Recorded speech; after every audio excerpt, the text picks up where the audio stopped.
ভাবে বলতে চাই, আমরা মুক্তিযোদ্ধার পক্ষে, আমরা একটা বক্তব্যের বিরুদ্ধে। আমরা বলতে চাই আমাদের পরিবারে আত্মীয়স্বজন মুক্তিযোদ্ধা আছে, আমরা কেউ রাজাকার নই, মুক্তিযোদ্ধার পক্ষে। আমাদের ভুলভাবে দেখানো হচ্ছে। আমাদের দাবি একটাই, এই যে মুক্তিযোদ্ধা 100% চাকরির ক্ষেত্রে যায়, সেটা জাস্ট কমিয়ে আনুক। আর কোনো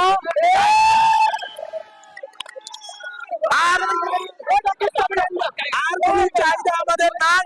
আমরা এটা স্পষ্টভাবে বলে দিতে চাই, আমরা মুক্তিযুদ্ধের পক্ষে। আমরা এই দেশের মানুষ, 71 আমাদের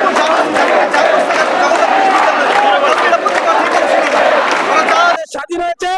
আমরা দেখেছি আগেও আন্দোলন করে অনেক কিছু দাবি দেওয়া পাওয়া গেছে। আমরা এবারও কলম, আমরা শিক্ষার্থী, আমাদের পারিবারিক শিক্ষা হচ্ছে অস্ত্র হাতে না তুলে কলম হাতে তুলে নেওয়া।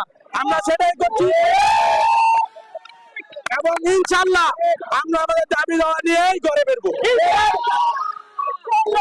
ধন্যবাদ।